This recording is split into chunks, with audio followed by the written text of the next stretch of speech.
Okay. Hi, everyone. Thank you for coming back to Symbiosis Weekend events. And today we have Marina, Soria, and she is going to share with us this project that has been going on in her heart, in her mind. I'm very excited for you to see her Giverny books and how it has been developing. So take it away, Marina.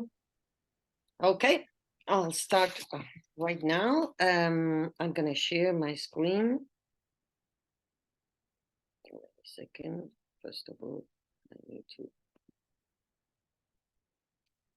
We've been trying our stuff with Dorothy, and we were laughing because everything goes perfectly well when you are rehearsing, but then with the real time, you mess it up. So I'm going to start share. So. Okay, it's good. That's good.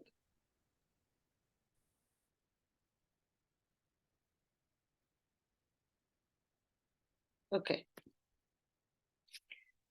Perfect. So, can you see the image of? Yes, it's perfect. Okay. When I came out of high school, there was a TV series, Connections, from the BBC. Through a series of connections between things that seemed to be totally disconnected, they would explain a scientific discovery or an invention. I don't know if you had it on your countries. But here you can see from Ptolemy's astrolabe to the discovery of electricity, how inventions are linked and how they cause change throughout history. This program always fascinated me. So I want to show you how things that may not have worked in the past, irrelevant learnings, or even disconnected knowledges, may come together on a new project many years later, and how these things have a rich fusion and reveal our most personal character. The way in which we combine them is unique. So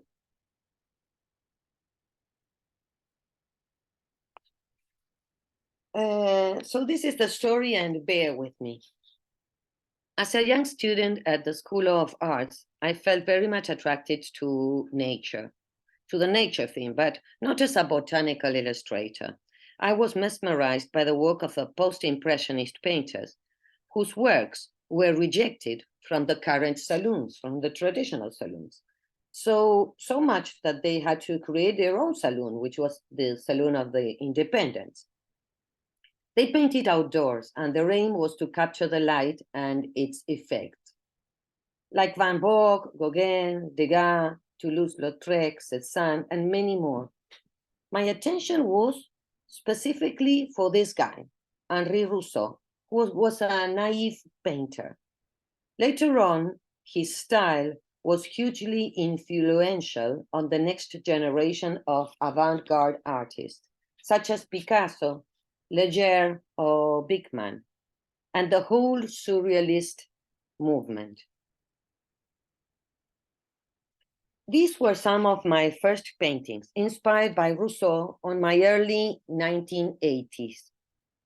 At the beginning, my interest was just depicting the multicolored vegetation with no perspective whatsoever. You can see they are really flat.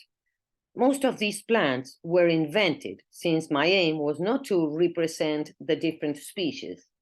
That was the same thing that Rousseau was doing. Finally, I created some sort of human creatures living in these stylized natural environments, kind of paradises. So you can see my creatures look very much like aliens with those eggy heads. Eventually, I included some perspective to my gardens. But you can see in this drawing made with pastels and wash to the right from 1987 that I was already interested in telling stories and in the theme of the illustrated book. In 2004, I took a workshop with Thomas Eggmeyer in Seattle about calligraphy of the 21st century. The aim was to create new alphabets inspired by a manuscript of the 5th century. After some struggles, I came up with this alphabet, which looks very much like leaves, branches, and flowers. Here you can read Gustavo, Gustavo.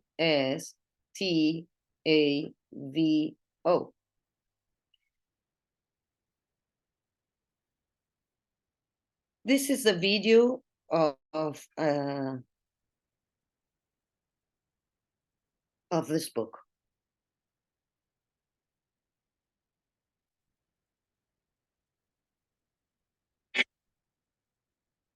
So it's called Family Bonds, and it's the written text here will say Gustavo y Marina.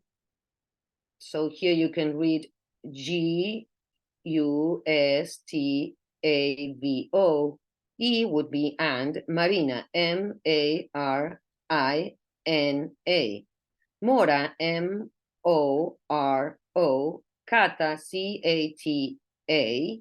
and Peki, Peky. And the word love at the end of the speech. This is the speech between the little prince and the fox about the roses. You are forever responsible for what you have tamed. You are forever responsible for your roses. That is what it says in the form of flowers. So then at the end, in this last column, I add for my 3 roses, Mora, Kata, and Peki. The text is written on an italic handwriting. And this is the book that actually is part of the Burgert's collection and in the Academy de Kunst in Berlin. And this is a copy I did for myself just to keep an example for me. So that's the book. It's very basic. The things I used is watercolor and Japanese brush. And pointed nib, of course. So here you can see it in the displayed. And once again, the shapes of the flowers and leaves are made with a Japanese brush and a folded pen.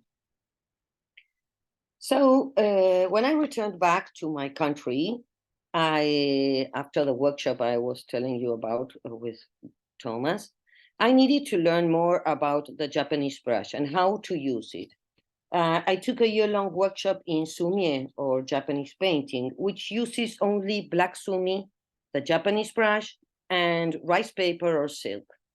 This painting belongs to my teacher, Cristina Coroleu, trained by a Japanese master. In her course, I not only learned a little bit about this technique, but I learned the Taoist rules of beauty, and I applied them to calligraphy.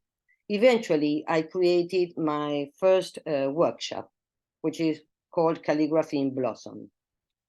I was returning back to the nature theme, but now from a totally different perspective, the Eastern one. I was particularly inspired, as I said, she introduced me to the Taoist rules of beauty. So I was particularly stroked or impressed by the 4th of it, which is the principle of the empty space. We mold clay, but it is in the empty space of the jar where its utility resides.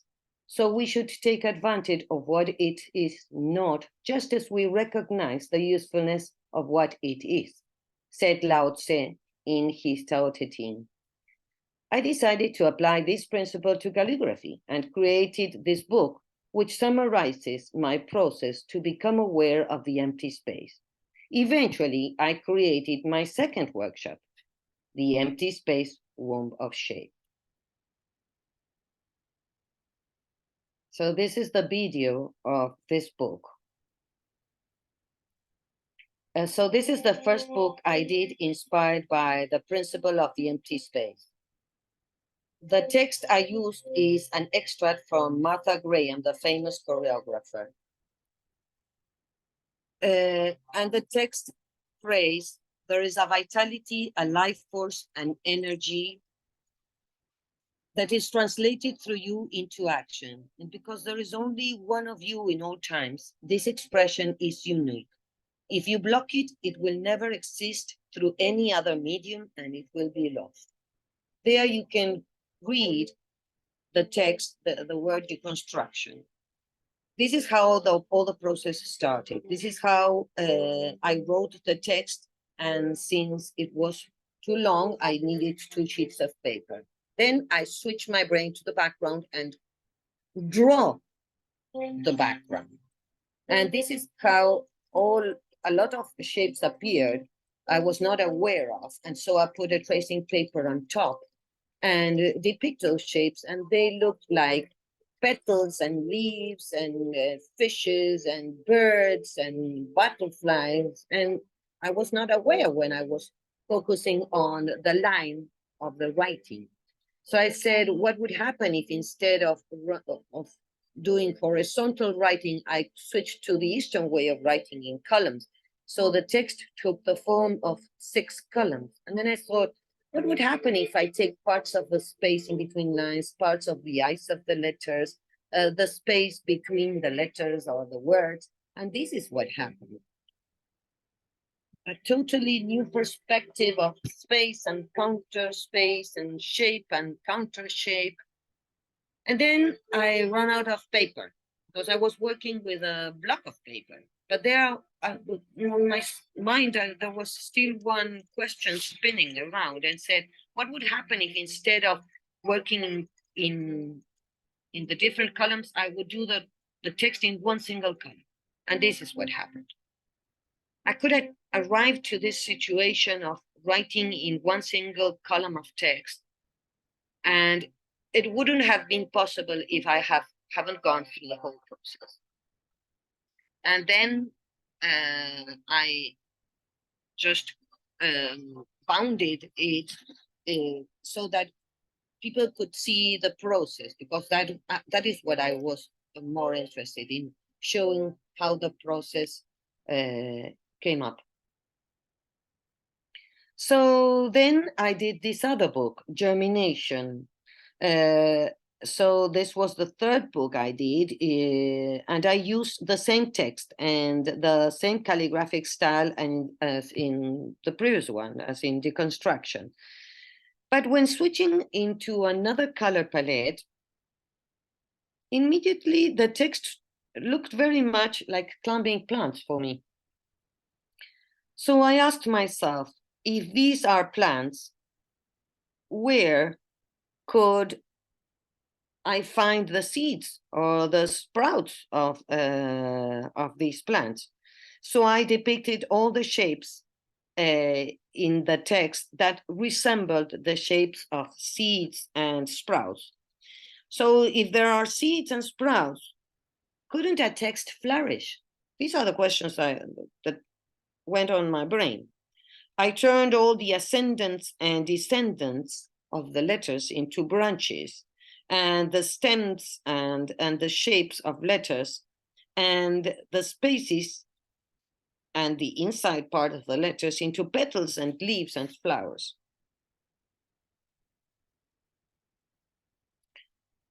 So you never know how these influences from the past will blend with the future knowledges, experiences, or even mature to pop up on your next work. The shapes we have drawn in the past remain in our brains. In the same way, I think a memory comes back through a smell or the taste, and instantly an emotion is shooted. So here you can see my paintings inspired in Rousseau from 1984. The painting of Rousseau you will see in my book and the book. So that's Rousseau's painting. Oops, sorry.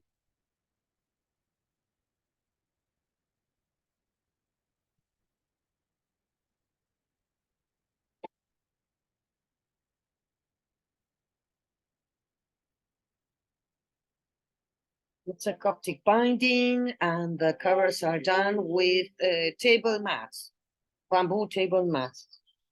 There you can read the word germinating and the study of the empty space on the other side. The writing is the same of the previous one. Martha Graham's speech. You can read Martha Graham at the bottom of the double sheet. And then my brain switched to the background, and I draw and painted the background. And then the question, where are the leaves? I went back to the text and depict the shapes that resemble the leaves. So how can these leaves or sprouts flourish? And those shapes now have turned into roses and petals and all sorts of vegetable. And so then those shapes remind me of Rousseau's painting, The Cascade from 1910. So I blended my column of writing with those shapes. Here you can see Rousseau's painting.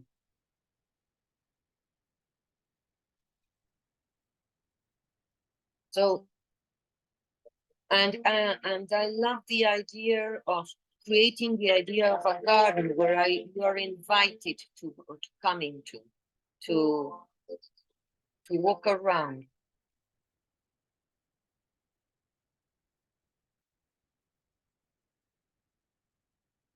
So this book is from 2018.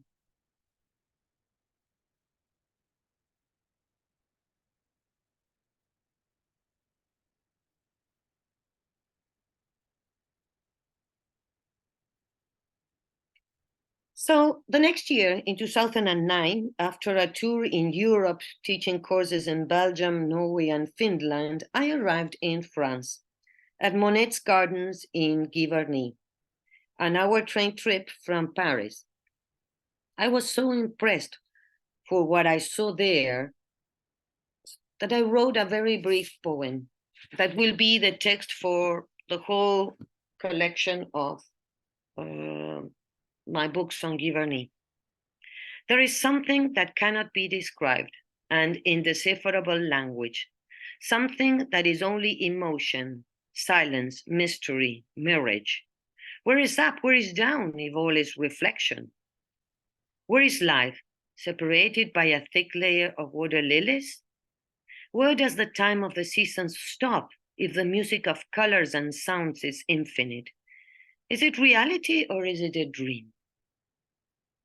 At the garden, visitors can see a grand alley, here to the top left, paired by a couple of trees and festooned with roses spiraling over metal frames. The columns of text resemble the islands of multicolored flowers that visitors can see when wandering around the gardens. So here you see the drawing of the empty space, of the writing, and then the right bottom corner, you see the study of the empty space. The covers of the book are made from recycling printing plates, resembling the door at the end of the tunnel of blossoming flowers. So this is the tunnel, is the view from the house. So these are the images under, on the bottom of Monet's home, the entrance, and the view, and the two trees to the right. This is called El Jardín de Claude Monet, which would be Claude Monet's gardens. Once again, the covers are made from the printing plates. In the title, I played the game of the empty space. So just like in reality, the writing takes the shape of those metal frames, and columns of text resemble the weeping willows and flower beds that everyone can enjoy while wandering around the garden aisles.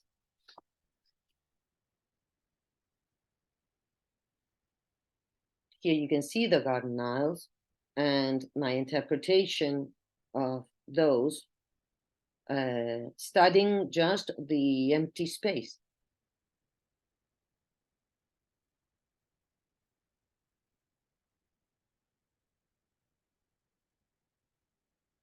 So there is very little I can say, rather than I wanted once again to create this idea of you getting into the garden. So there you read El Jardín de Claude Monet, and then the text takes the shape of all the flowers and vegetation that is underneath the festooned rings.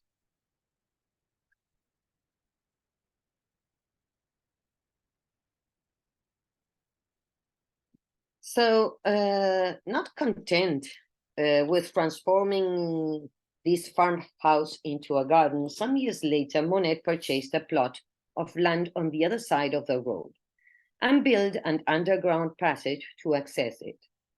He even asked for permission to divert the river to create a Mater Lilies pond.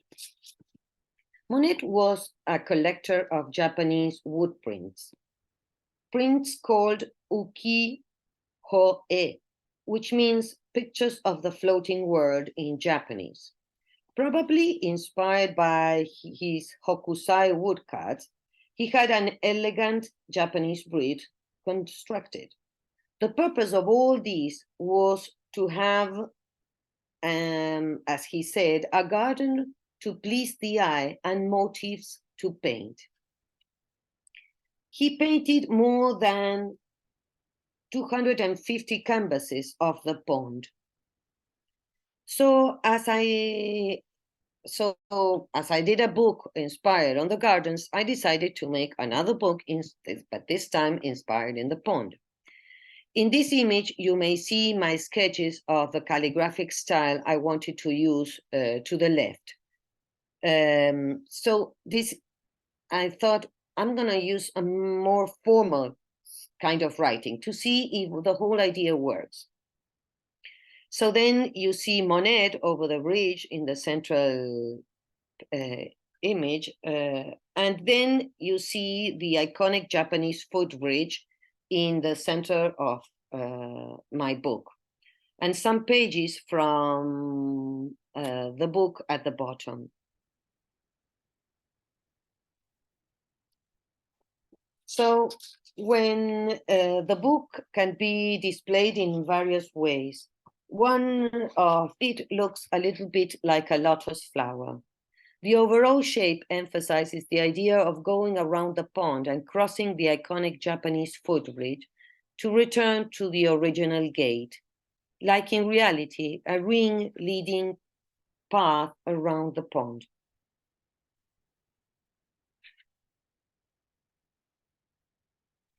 So this is the second book I did on Giverny.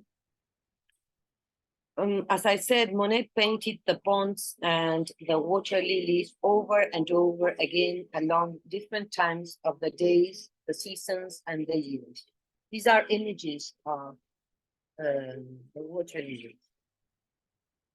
To be consistent with the garden book's theme, The covers are similar, using the same materials in a slightly different design, but basically representing the doors at Giverny. On the first pages, the writing emulates the weeping willows that surround the pond, but then creates kind of a circle, the idea of the ring leading around the pond. Like his famous paintings of Rouen Cathedral, he painted this bridge more than a dozen times in plein air, meaning outdoors, at different times of the day, and the light and the season.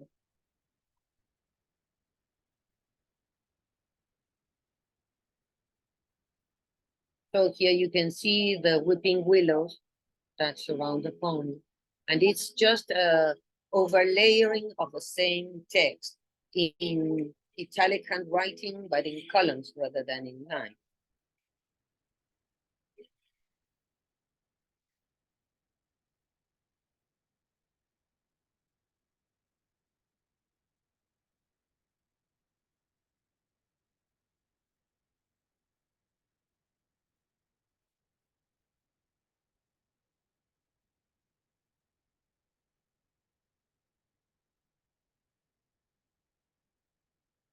Okay.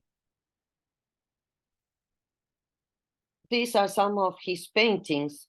All of these images convey different emotions depending on the color palette and the characteristic of the brush strokes.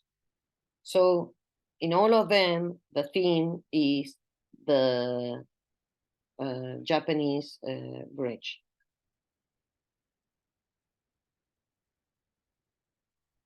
Monet confided to a friend that he hoped to decorate a circular room with these green and mauve blossoms and reflections.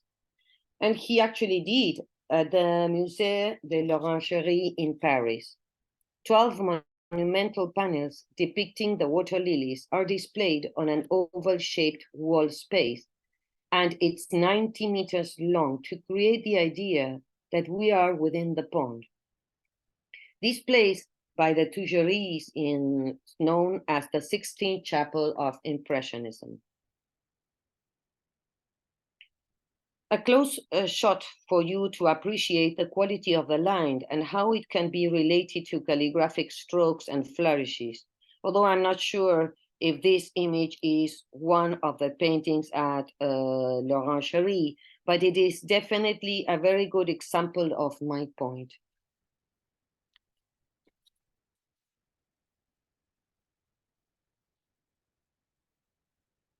In 2021, I took Anne van Gentenrich's workshop, An Adventure with a Pointed Pen, where she showed us original ways of building and designing letters with the pointed pen. And these are some of my exercises, the alphabet I created and some trials. But what I did is I also blend Anne's ideas with another inspiration.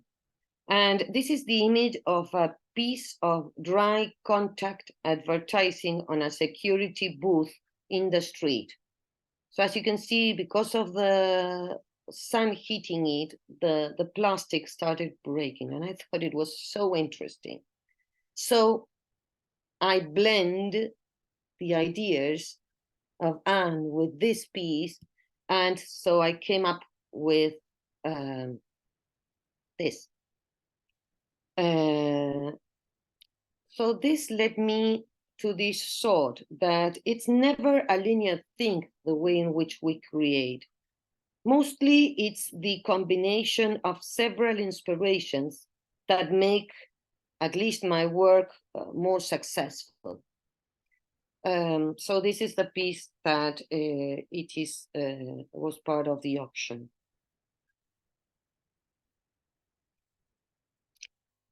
So with this new alphabet, I created my third book, on Monet's gardens, Giverny 3. But I definitely embraced the third dimension by designing a pop-up book, because a pop-up book will give me the possibility of trying to convey this idea of wandering around, of getting inside, of being inside the pond. This comes from far away on my history. When I finished the School of Fine Arts, I was 22 years old and started the School of Arts in Sculpture. But after 1 year, I dropped off. I thought this year was useless. But I can see now perfectly well the link with my work and influences of that in my series of pop-up artist books, because I like the idea of going around a book as if it were a sculpture. This image of the book, this is an image of the book when I displayed it at the very beginning. And when I took the pictures, I saw a kimono dress. These images were taken before doing the paper cutting. The inspiration for the paper cutting came from my empty space workshop. The bits and pieces fall like the real leaves do to the surface of the pond.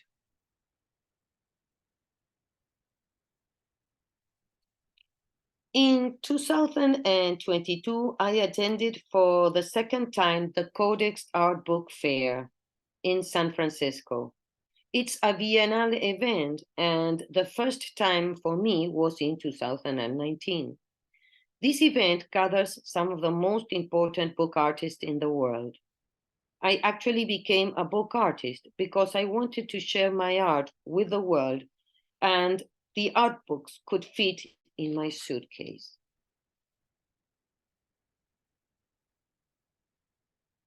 While taking part on this prestigious event, the organizers said to me that I had beautiful one-of-a-kind books that could only be purchased by universities, public libraries, museums, or archives.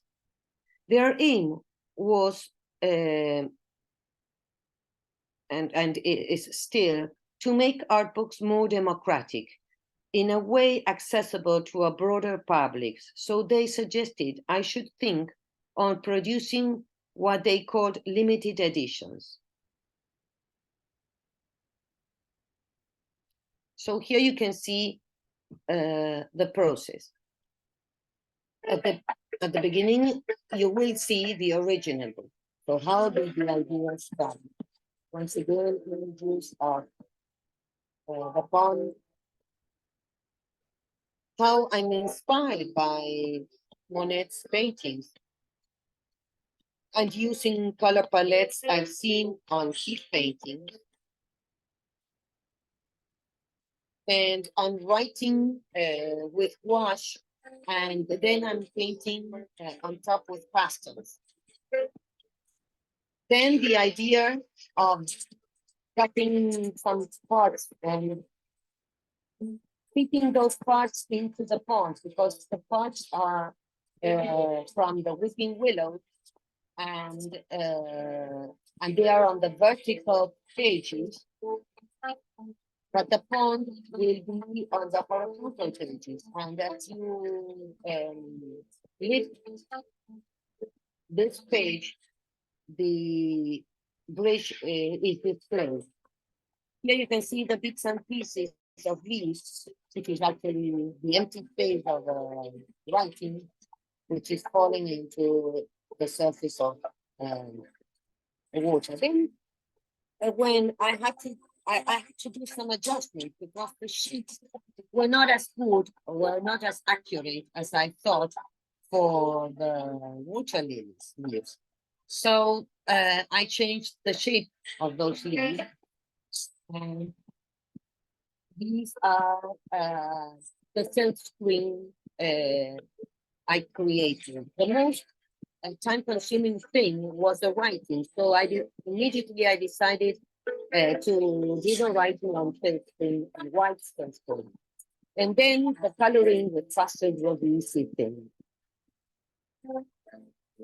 Here you can see the limited edition of 10 exemplars of Giverny.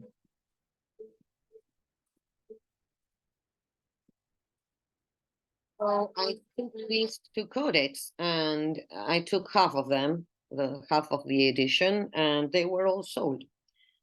Immediately, as I said, I thought of doing silk screens and combining this technique with doing handmade pastels. The most time-consuming, as I said, is the writing. So here you can see the originals of that I delivered to the silk screen printer. And my background as a graphic designer allowed me to produce the originals. So as you can see here, the vertical pages are the ones that look like weeping willows, and on the corner to the right at the bottom, that is the pond, the water lilies. But there was a lot of space left because they will work in big sheets of 56 by 76. So, and they needed to do trials before they could achieve the right color, the pressure, the sharpness, and the register marks. So I fill in the rest of the paper with other compositions, some done on Anne's workshop. So when everything was printed, I got back the copies, not only the good ones, but the trials that did not work. So here you can see they will try one on top of the other, but I thought they were really interesting. So trying to reuse the bits and pieces, I came up with the pond. So this would be my fourth book on Giverny. Growing through a series of trials, adding and subtracting, cutting out paper here and there, till I found the shapes I was pleased with. I was not happy. I was now happy with the result. And here you can see the pond. And when you close it, you can see the prints on the other side of the paper. But I was so happy with the result that I decided to make a limited edition of these pop-up books. And I'm taking these books to the Codex Art Book Fair next year. But the wonderful thing at the beginning, there was no writing except for the leaves. But then I took a workshop this year with Ewan Clayton about what Ewan had learned from Burgard, from Joachim Burgard. And I, once again, amongst the many things I did in this workshop, I created my own version of, inspired by Burgard's Akim alphabet. I created my own version. But my intention was to create some kind of writing that was easy and could be not precise in any way, in order to create like a stream of writing inside the pond. So here you can see some of the versions I've already done. And just like, once again, inspired by Monet, I wanted to be inspired by the different seasons of the year. So I have versions on summer, spring, autumn, and winter. And these are just a few of them, because I expect to have 20 in the end. And they are named after the birthdays of all my loved ones. So this is the end of the theory, let's say. I will stop sharing, and perhaps you want to make any questions before I go to the demo. No. No So, questions. okay. So I need to put aside my computer, but I need to share screen.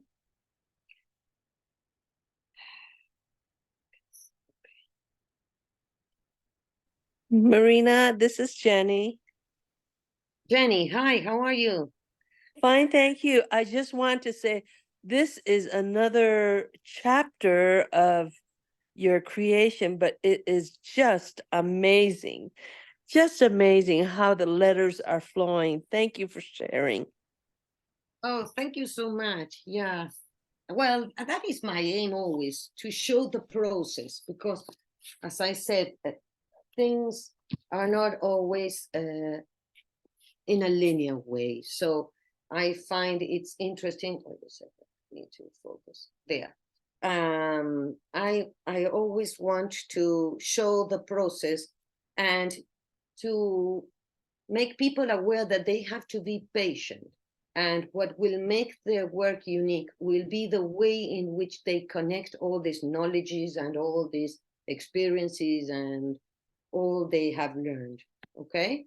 So I'm coming back to this book. This is the original. This is the limited edition. So as you can see, it has relief of the bridge, of the covers. There's nothing else.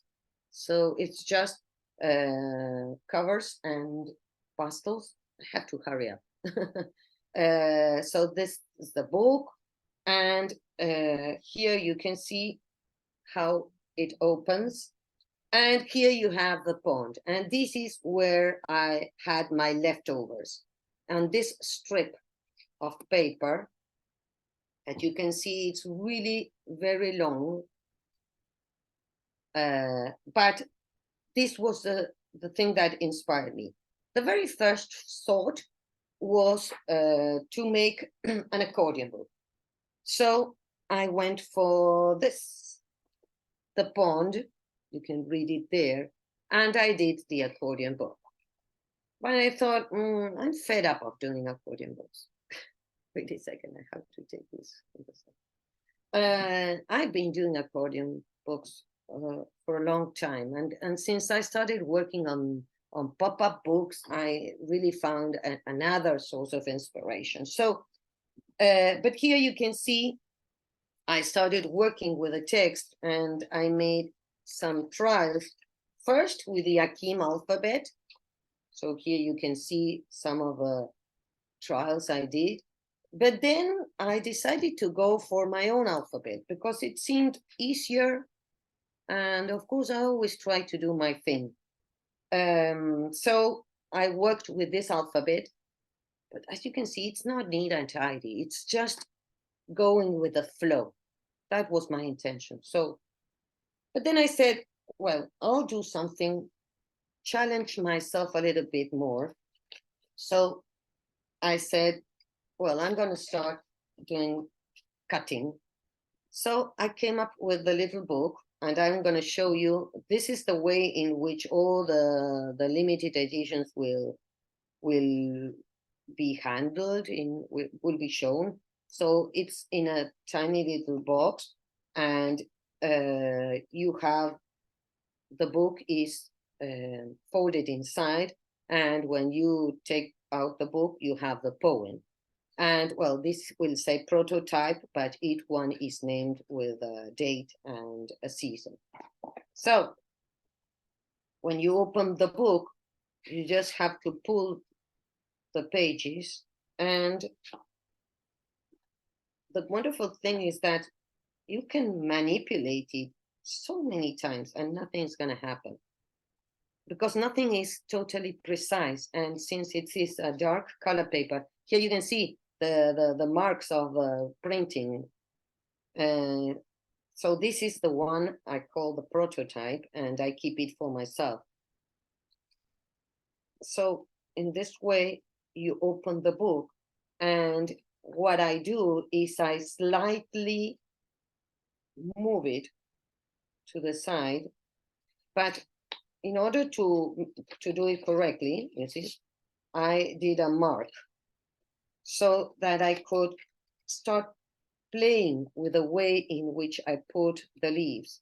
So this is very, you can see, I can put one behind the other one. I can even create a little bit of a movement if I put this like that. But I did some adjustments to this original one when I decided to go for the limited edition. This is what I could do with the leftovers, but this gave me a pretty good idea of what I wanted to do. So I'm going to show you the way in which I did it. So first of all, I created 2 sheets of paper because I wanted to turn it around so that they could overlap. So I decided this would be my first page and would be my second page. So here you can see the silk screens of the second page and the silk screen of the first page. So this is what comes out from the silk screen printer. The next thing I do, and I will start. Of course, I have to paint the shapes of the leaves, of the water lilies, and then the pond. So my first idea was to, and this idea came from a workshop I did 1 billion years ago with Judy Melvin, using tape to block the surface. So this is custom stencil contact something. So I would draw the shapes and would use would stick them on top of the silk screen, and nothing will happen. But even I tried this with gouache, and this is so light that it doesn't take the gouache from the paper. So then I would start coloring the background. I'm going to explain a little bit of the technique because I think it's interesting. Here I separated some of the colors, but of course I have 1 billion different colors of pastels. Which is the best brand? I have no idea. I buy them wherever I find them.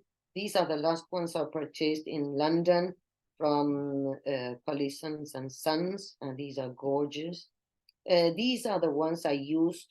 These are the ones I used here in Argentina. These are from my early days as a student on the School of Arts. But the old ones are the best ones. The new ones are not as good, just like Janine said. And then I have pastels of so many different brands that I just don't even want to show you because I don't want to mess it up. So there are very basic techniques. You can use an old knife, X-Acto knife or cutter, and you can pour the pigment. I'm gonna do something more radical so that you can see the difference, because I'm using a very similar color. So here you can see can you see the image?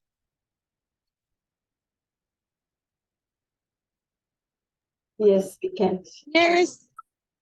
That is better or no? That is not better. That is too much light. That's better. Okay. So here yes. So here you can pour the pigment, and you can either use a piece of tissue to move it around like this, And so here you can see you create a darker area, okay? But, and I'm gonna do the same here with a paler color. I'll do this so that you can see it. And choose another part of your tissue.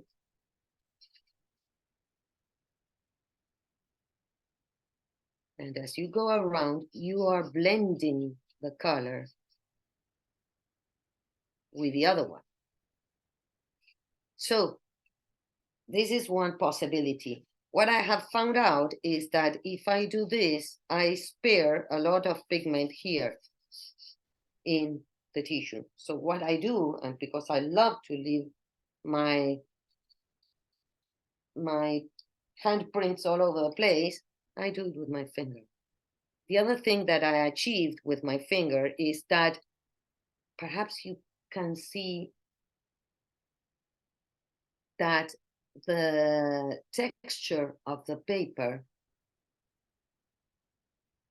appears when I use my finger rather than when I use, I'll do another thing so that you can see it.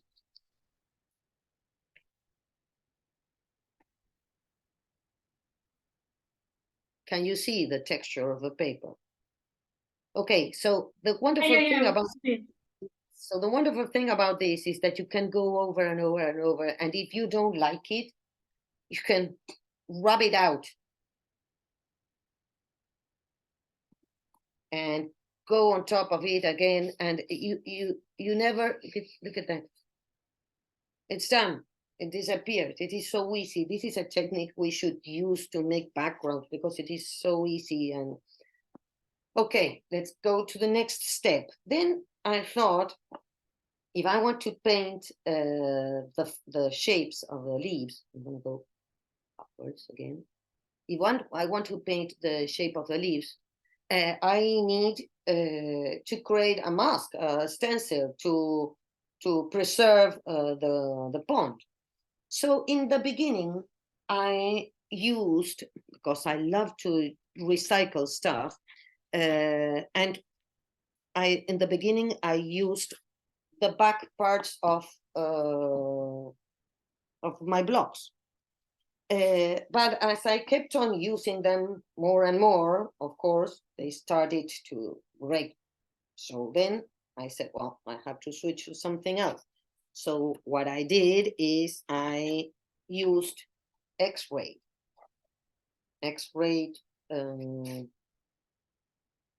plates. And they really worked wonderfully. And I'll show you how they do. So you have to lift the bits and pieces and keep them for the next one if you want to do a limited series of them, okay? So I put them on a piece of plastic so that I could reuse them. So this is my next step. I am going to show you how. I'm sorry for the reflection, but nevertheless, you can see how it fits perfectly well. And what I would do is, let's say I'm gonna start with a paler color on the edge of the water lily's leaf. And as I go inside, I will use other colors, other darker colors to give some kind of perspective, dimension, deepness, and in a way, a reality. So in this way, I would be painting most of the leaves. I'm gonna do one more so that you can see. As I said, you can always use you can also use this, I don't know how you call them, because they will blend and they will not leave your fingerprints. And here For example, I remember I started adding colors that have that look very strange, but because I wanted to do the ponds in all different seasons, I started thinking of what are the colors of the different seasons, what are the colors during day, during night. And sometimes your imagination takes you to places that don't really exist, but it's fun trying something different. So here you can see, I'm not sure if you can see well.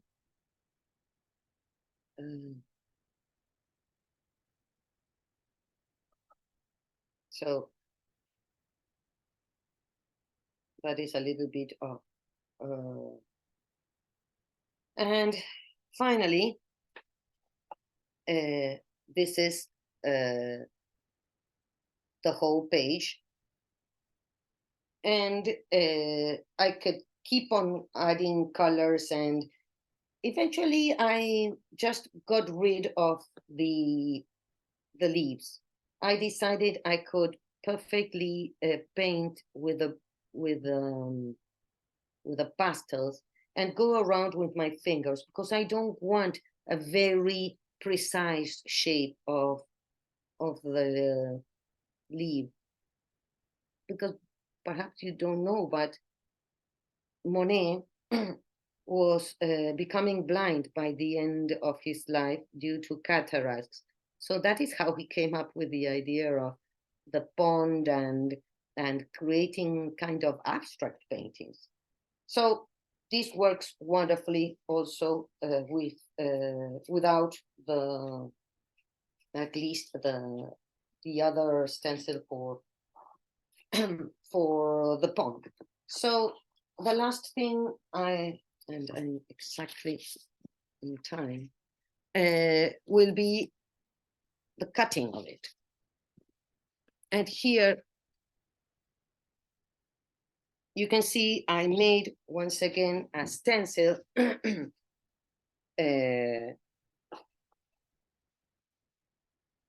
of the top part and of the bottom part. So here is my top part. And what I just want to do is, I already did, this is a night in winter.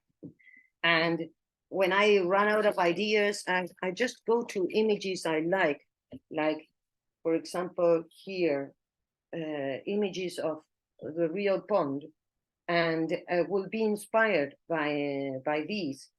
I will be inspired by the color palette to paint my own ponds. So the other thing you can always do is add, if there's spaces left in white, you can always paint with pencils, color pencils, to feed those gaps.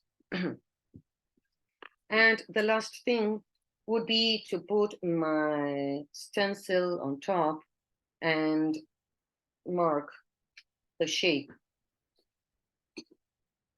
I have to cut it. And with the help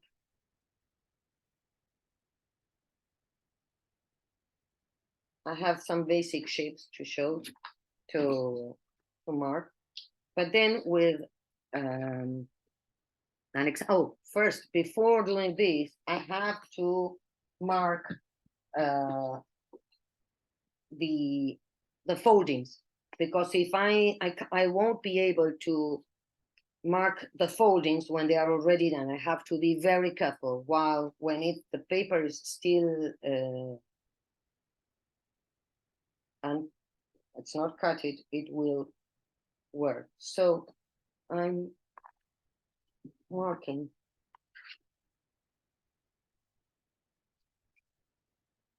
shapes, and I'm slightly doing it inside the mark, and on this is because this is the top part, and on the bottom part I will be on the other side of the. Can you see there is a very thin mark. That is a register mark. So in this way, I will have already the foldings when I have it cut.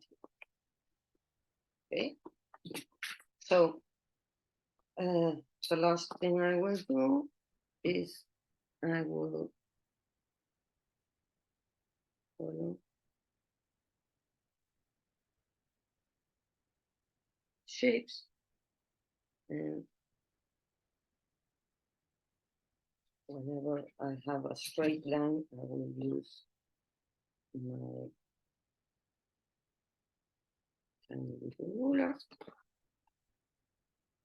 But nothing has to be really very precise. There is no,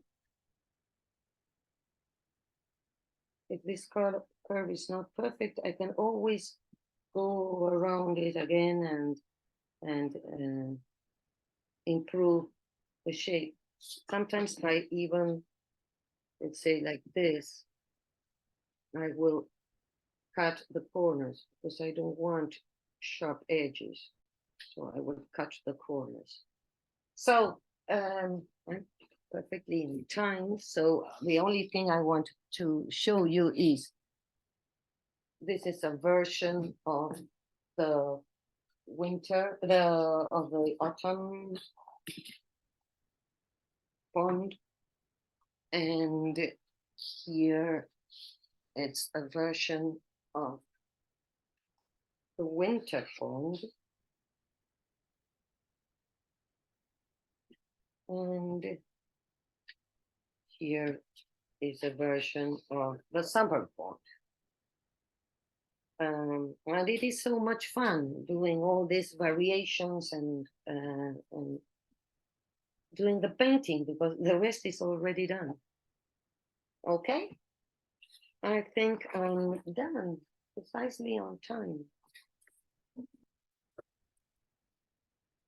Okay, I'm gonna stop sharing.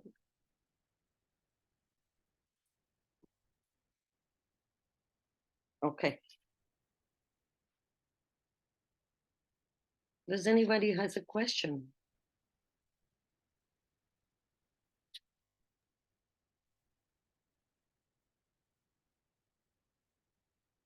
No questions? Oh, wait. Susan asked, did you use a die cutter? Oh, no, What? a die cutter, or did you cut by hand everything? Yeah. You were No, you were the die cutter.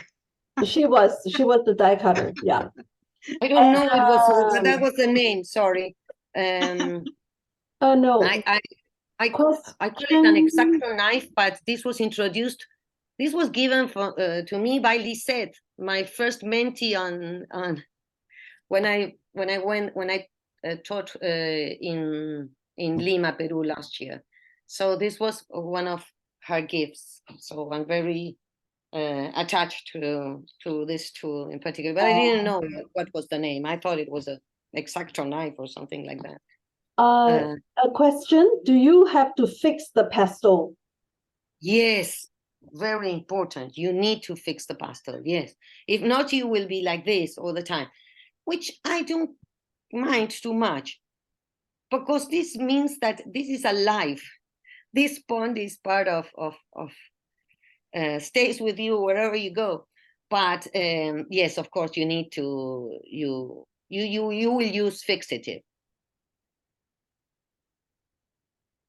Was there a Thank certain you. weight of paper, Marina, that you were using for your book that still kept the form once you started to cut it?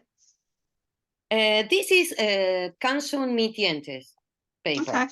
Yeah, so it has a little And bit of weight. Fabriano will work any paper, any color paper with some weight.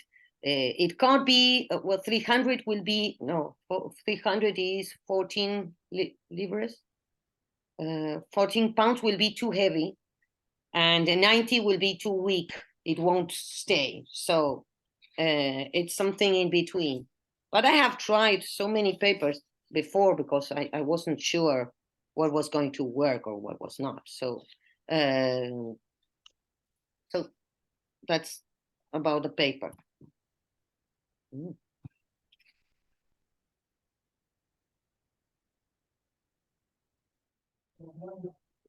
I don't see any other comments. I mean questions.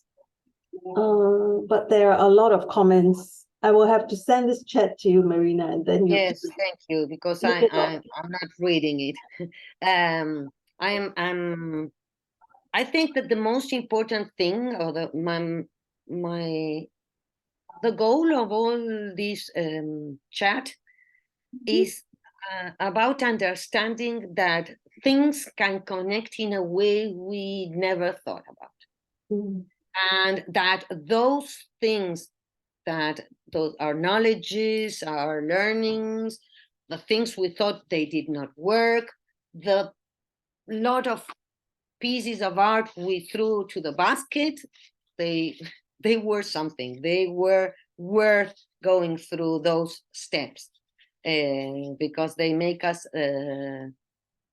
more unique. Once again, it's the way in which you combine all those knowledges, is the way you are, and that makes your art personal, for good or for bad, but that is you. So that's my aim, to try to transmit, to convey these ideas to the students, to my mentees, and it's not like I'm teaching, I'm just showing what I do. I'm showing my own experience, because everybody has different experiences, so, and everything is welcome. So Anne wants to know if you have another project in mind, I think after this. Well, I do have I have another big world. One is nature, the other one is textiles. So I have another bunch of work that some of it's gonna be displayed in the Bauhaus Museum in Austria next year, and that is a shared exhibition together with Brody Nussbrander from Belgium, Isi Plusimski from Israel, and Sho Kat from Iraq, and me, the only lady in the team. I wish there were some other girls popping up, but it will happen eventually. So I have to work for, I have already handled some of the pieces, but all these pieces are related to the theme where I connect weaving with writing.